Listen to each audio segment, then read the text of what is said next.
இந்த கொஸ்டினில் என்ன கேட்டிருக்காங்கன்னா 2560 ஓகேவா, பிரின்சிபல் வேல்யூ 2560, 6 மாதங்களுக்கு 25% கூட்டு வட்டியில், ஓகே 25% கூட்டு வட்டி 6 மாதங்களுக்கு தான் நீங்கள் கணக்கிட போகிறீங்க. முதலீடு செய்யப்படுகிறது. வட்டியானது காலாண்டுக்கு ஒரு முறை கணக்கிடப்பட்டால், ஆனால் வட்டி என்ன பண்ணுறாங்க, காலாண்டுக்கு ஒரு முறை கணக்கிடுறாங்க. ஓகே, 6 மாதங்களுக்கு கிடைக்கும் மொத்த தொகை என்ன? சூப்பர். ஃபஸ்ட்டு இப்போ கூட்டு வட்டியில் மொத்த தொகைக்கான ஃபார்முலா இருக்குது. ஃபார்முலா அப்படி தான் நானும் போடுவோம். ஓகேவா, எப்படின்னு பார்க்கலாம். இப்போ கூட்டு வட்டினா P1 + R/100 whole power n. இந்த இடத்துல வந்து 6 மாதம் கணக்கிடுறாங்க. காலாண்டுக்கு ஒரு டைம்னா 2 டைம் போடணும். ஓகேவா, 6 மாதம் காலாண்டுக்கு ஒரு டைம்னா 3 மாதம். ஒரு வருஷத்துக்கு காலாண்டு அப்படின்னா 3 மாதம் தான். அரையாண்டுனா 6 மாதம். இந்த 6 மாதத்துக்குள்ள எத்தனை காலாண்டு இருக்குது? 2 3 வருஷம் இருக்கா? அப்போனா இங்கே 2 டைம் போடணும்னு அர்த்தம். இப்படி போட்டால் நமக்கு என்ன கிடைக்கும் அப்படின்னா மொத்த தொகை கிடைச்சிரும். மொத்த தொகை தான் கிடைக்கும், வெறுமனே வட்டி மட்டும் கிடைக்காது. அதை நல்லா நோட் பண்ணணும் நீங்கள். அப்போ மொத்த தொகைக்கானது தெரிஞ்சு போச்சு. ஓகே, இப்போ பிரின்சிபல் வேல்யூ வந்து 2560 சொல்லியிருக்காங்க. அதை இங்கே போட்டுடலாம். ரேட் ஆஃப் இன்ட்ரெஸ்ட்னு ஒன்று சொல்லியிருக்காங்க, 25%. 25%னா என்னென்னா வருஷத்துக்கு 25%. ஓகேவா, இந்த இடத்துல தான் நீங்கள் ரொம்ப முக்கியமாக கவனிக்க வேண்டிய இடம். 25% அப்படின்னா 25/100 அப்படிங்கிறது 1 இயருக்கு.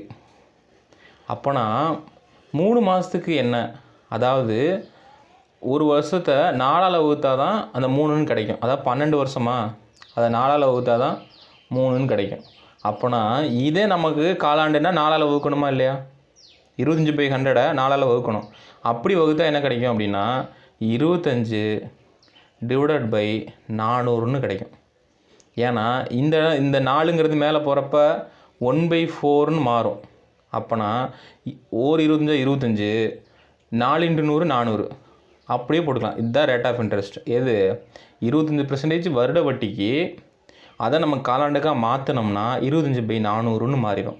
அப்போ ரேட் ஆஃப் இன்ட்ரெஸ்ட் நமக்கு 25/400ன்னு வந்துருச்சு. இந்த 25/400 எங்கே கொண்டு போகணும்? இந்த 1 + R/100க்கு கொண்டு போகணும்.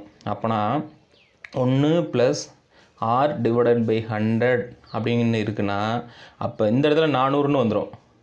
25/400னா இங்கே 1 இருக்குமா?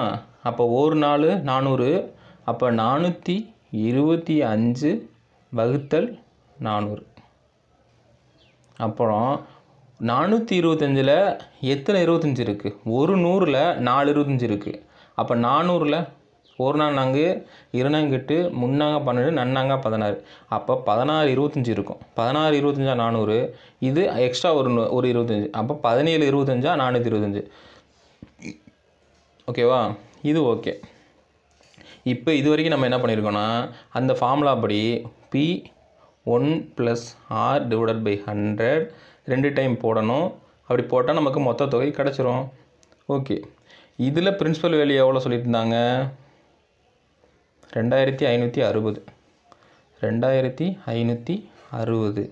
ரேட் ஆஃப் இன்ட்ரெஸ்ட்னால் நமக்கு 17/100ன்னு 17/16ன்னு கண்டுபிடிச்சிருக்கோம். இது எப்படி வந்துச்சுன்னு நம்ம சொன்னோம். 25/100 4ஆல் வகுத்தோம்னா 25/400. அப்போ 425/400ன்னு மாறிடும்னு நம்ம பார்த்தோம். அதை சுருக்கணும்னா 17/16. அப்போ 17/16 × 17/16 அப்படின்னு போட்டோம்னா, ஏன் 2 டைம் போடுறோம்? ஏன்னா 6 மாதத்தில் 3 மாதங்கிறது 2 டைம் வருது. அதாவது 2 காலாண்டு வருது. அப்படின்னா 2 டைம் போட்டுக்கிறோம். அப்போ 16 ஸ்கொயர் பண்ணால் என்ன வரும்? இப்படி பண்ணால் மொத்தம் கிடச்சிருமா? 16 ஸ்கொயர் பண்ணி பார்க்கலாம். ஆன்சர் ஒன்று 16 ஸ்கொயர் டேரெக்டாக தெரியுதுனாவே நீங்கள் போட்டுடலாம். 16 × 16னா 16 10ஆல் பெருக்குனா 160. 6 6 36க்கு 6, மிச்சம் ஒரு 3, 1 6 9. அப்போ 256. ஓகே, இங்கே 256ன்னு வந்துடுச்சு. இதே 17 × 17ன்னு போட்டோம்னா 17னா 170. 7 7 40. 17 × 10 170. 7 49க்கு 9, மிச்சம் ஒரு 4, 1 7 8 9 10 11. ஓகே 11. அப்போ 289. ஓகே, அப்போ 2560 இன்ட்டு 17 × 17 289, 16 × 16 256. இதை அடித்தோம்னா 256 256 கேன்சல் ஆயிரும். அப்போ 0 மட்டும் போட்டால் போதும். அப்போ 2890 அப்படிங்கிறதான் மொத்த தொகை. இதே வட்டின்னு கேட்டிருந்தாங்கன்னா 2560 கழிச்சுக்கணும். ஓகே, இப்போ ஒரு டைம் ஓவரால் ரீசன் பண்ணுவோம். இந்த கொஷின் என்ன தான் பண்ணியிருக்காங்க அப்படின்னா, இவங்க பொறுத்த வரைக்கும் இந்த கணக்கில் நீ தடுமாறக்கூடிய இடம் என்னென்னா 25% அப்படிங்கிறது எப்படி கண்டுபிடிக்கணும்னு உனக்கு தெரியாமல் போக வாய்ப்பு இருக்குது. அதை 25 / 100 காலாண்டுனா 4ஆல் வகுக்கணும். அப்போ 4ஆல் போட்டோன்னா 25/400ன்னு போயிடும். இந்த 25/400னா அந்த ஃபார்முலாக்குள்ளே நம்ம யூஸ் பண்ணோம்னா 1 + 25/400ன்னு வரும். அப்போனா 425/400ன்னு வரும். அதை சுருக்கணும்னா 17/16. இப்போ 17/16 × 17/16ன்னு போட்டேன்னா ஆன்சர் வந்துடும். வேறு ஒன்றும் இல்லை. நன்றி.